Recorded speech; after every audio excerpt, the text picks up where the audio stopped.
भौतिया हवेली। राजस्थान के एक छोटे से गांव में एक पुरानी हवेली खड़ी थी। इस हवेली के बारे में कई ड्रोनी कहानियां मशहूर थी। गांव के लोग कहते थे कि वहां रात को अजीब और गरीब आवाजें आती हैं और कोई भी वहां जाने की हिम्मत नहीं करता था। एक बार गांव के 3 दोस्त राजू, मोहन और सुरेश ने हवेली की हकीकत जानने का इरादा किया। एक रात वो तीनों हिम्मत जुटाकर हवेली की तरफ बढ़ गए। चांदनी रात थी और हवेली के करीब पहुंचते ही हर तरफ खामोशी छा गई। हवेली का मरकजी दरवाजा टूटा हुआ था। अंदर जाते ही उन्होंने देखा कि हर जगह धूल और जाले थे। राजू ने मोबाइल की टॉर्च जलाकर आगे का रास्ता देखा। जैसे जैसे वो अंदर बढ़ते गए उन्हें अजीब और गरीब आवाजें सुनाई दी। मोहन ने कहा, ये सब दिमाग का वहम है, हमें यहाँ से जल्दी निकल जाना चाहिए। लेकिन सुरेश ने इसे खामोश कराया और आगे बढ़ने को कहा।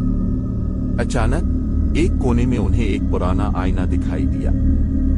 आईने में उन्होंने देखा कि उनके पीछे एक साया खड़ा है। जब उन्होंने पलट कर देखा तो वहां कोई नहीं था। सबका दिल तेजी से धड़कने लगा।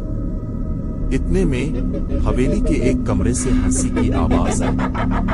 तीनों दोस्त हिम्मत करके इस कमरे की तरफ बढ़े। कमरे के दरवाजे पर पहुंचते ही दरवाजा खुद ब खुद खुल गया और उन्होंने देखा कि अंदर एक पुरानी औरत बैठी हुई है जो उनके आने का इंतजार कर रही थी। इस औरत ने कहा, तुम लोगों ने मेरी नींद खराब कर दी, अब तुम्हें इसकी सजा मिलेगी।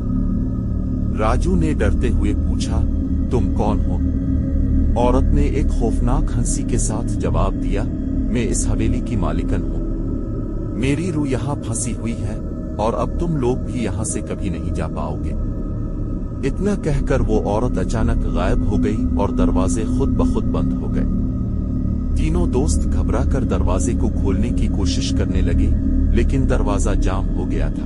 हवेली के अंदर चारों तरफ से अजीब और गरीब आवाजें आने लगी और माहौल खौफनाक हो गया। आखिरकार जब सुबह हुई, गांव वालों ने हवेली का दरवाजा खटखटाया। अंदर जाकर देखा तो तीनों दोस्त बेहोश पड़े थे। गांव वालों ने उन्हें बाहर निकाला और वो आहिस्ता आहिस्ता होश में आए।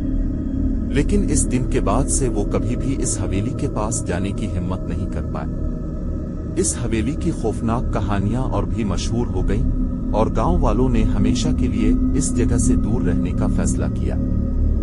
हवेली आज भी वहीं खड़ी है, अपनी खौफनाक कहानियों के साथ, इंतजार करती हुई कि कौन अगला बहादुर वहां कदम रखेगा।